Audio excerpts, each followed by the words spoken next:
عقیدہ آخرت میں یقین رکھنے سے جو ایک اور اہم چیز آپ کو حاصل ہوتی ہے وہ ہے کسی کام کو مستقل کرتے رہنا، جسے صبر بھی کہا جاتا ہے۔ جماؤ، ٹھہراؤ، آج 2 رکعت نفل پڑھی ہیں، کل بھی پڑھیں گے، پرسوں بھی پڑھیں گے، سردی گرمی نہیں دیکھی جائے گی، آرام ہو جائے گا، 2 رکعت تو پڑھ لیں جی۔ آج ایسا نہیں ہے کہ آج جوش آیا اور 20 رکعت نفل پڑھ لیے، کل نہیں پڑھنا ہے۔ تھوڑی سی تکلیف پہنچی، اللہ اس وقت دل میں ہے تو جی اللہ کی طرف یاد ہو گیا، کل گالی گلوچ کرنا شروع ہو گئے تکلیف پر، تو ایسا مزاج نہیں ہوگا۔ 5ویں چیز جو حاصل ہوتی ہے عقیدہ آخرت پر ایمان رکھنے سے، اس کو آپ کہہ سکتے ہیں صبر، یا آپ کہہ سکتے ہیں استقامت۔ کسی کام کو مستقل کرتے رہنا، ایسے نہیں آج گئے اور سلام دینا شروع کر دیا، بلکہ جب ہم بولیں گے السلام علیکم ورحمۃ اللہ وبرکاتہ، ہم سوچیں گے اوہو ہمارے اکاؤنٹ میں تو 30 نیکیاں جمع ہو گئیں۔ ہم نے بولا سبحان اللہ، اوہو میرے تو گھر میں ایک درخت لگ گیا بڑا۔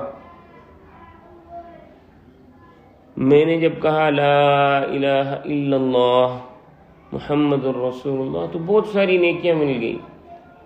سبحان اللہ وبحمدہ سبحان اللہ العظیم کہا تو دنیا و ما فیہا سے بڑھ گیا۔ لا الہ الا اللہ وحدہ لا شریک لہ لہ الملک ولہ الحمد یحیی ویمیت وہو علی کل شیء قدیر، 4 مرتبہ کہا، گویا کہ 4 سید غلاموں کو آزاد کر دیا۔ نیکیاں سوچتا رہے گا، مستقل کرتا رہے گا، سوچتا رہے گا، مستقل کرتا رہے گا۔ کوئی تکلیف آ رہی ہے، چپل چوری ہو گئے مسجد میں جا کر، ارے بھائی ایک تو یہ نا چپل چوری ہو گئے مسجد میں جا کر، جاؤ یار بس ادھر تو ہم جاتے ہی نہیں، یہاں تو چپل چوری ہو جاتے ہیں۔ ایک یہ عقیدہ آخرت، جی اس کا تو بدلہ ملے گا، یہ جو میں ننگے پاؤں آیا ہوں نا ایک ایک قدم تیرے گھر سے، یا اللہ جو تیرے گھر سے میں ننگے قدم آیا ہوں نا، مجھے تو اس کا بدلہ دے گا۔ پھر چپلوں کے جانے پر دل غمزدہ نہیں ہوگا، پھر پریشانی نہیں ہوگی، پھر آدمی لگا رہے گا اور مستقل کام کرتا رہے گا، مایوس نہیں ہوگا۔ وہ جو ہے دنیا کی زندگی گزارنے کے باوجود دنیا کی تکلیفیں، پریشانیاں وغیرہ اس سے پریشان نہیں ہوگا، مستقل مزاج رہے گا۔ جیسے مال و دولت آ گئی تو اتراتا نہیں پھرے گا، غریب ہو گیا تو پریشان نہیں ہوگا۔ وہ جو ایک لیول تھا نا اسی لیول پر رہے گا، جسے سمندر کا پانی ایک لیول پر رہتے ہیں، دیکھیں اس میں خاموشی ہوگی، اس کے اندر ایک ولولہ اور ایک جوش ہوگا۔ یہ سمندر کے پانی کے اندر جب آپ جائیں اس میں بڑا جوش، بڑا درد، بڑی کٹن ہوتی ہے، اس میں جو کچرا پھینک دیا جائے، جو گند ڈال دیا جائے وہ اس کو ختم کر دیتا ہے، باہر نہیں لاتا۔ اوپر ایسے سفید پیارا پانی اور چلتا رہتا ہے۔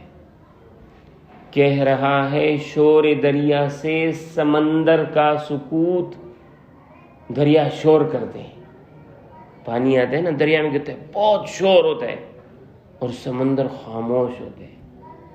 کہہ رہا ہے شور دریا سے سمندر کا سکوت، جس میں جتنا ظرف ہے اتنا ہی وہ خاموش ہے، جو جتنا بڑا ہوتا ہے اتنا خاموش ہو جاتا ہے۔ جن لوگوں میں نیا نیا علم آتا ہے نا ایسے بجتے رہتے ہیں، پورا علاقہ ادھر ادھر کر دیتے، سمجھے یہ کافر ہو گیا، یہ مسلمان ہو گیا۔ اور جن میں علم اللہ تعالیٰ کا علم و خشیت ہوتی خاموش رہتے، بولتے نہیں، سمجھ آئی؟ تو وہ کیا ایک لیول ہوتا ہے اس کا، ایک لیول، اس کو کہا جاتا ہے استقامت۔ کیوں؟ وہ سوچتا ہے کہ تکلیف ہو بھی اس کا مجھے اللہ بدلہ دے گا، اور اللہ تعالیٰ نے نوازا تو اس کے بھی اللہ تعالیٰ کو امتحان دینے پڑیں گے۔ وہ بندہ بن کے رہتے ہیں، وہ بندہ بن کے رہتے ہیں۔ اس میں آپ صلی اللہ علیہ وسلم کا میں آپ کو مثال دوں، مکۃ المکرمہ میں ایک تاجر تھے، بھی وہی زندگی، جب حالات سخت آ گئے، کفار نے تنگ کرنا شروع کر دیا، پھر بھی وہی زندگی ہے، وہی کھانا پینا، وہی جیسے تھے۔ پھر ایک بڑے علاقے کے بادشاہ بن گئے، مدینہ نیچے، خیبر نیچے، اور ایک پورا عرب نیچے۔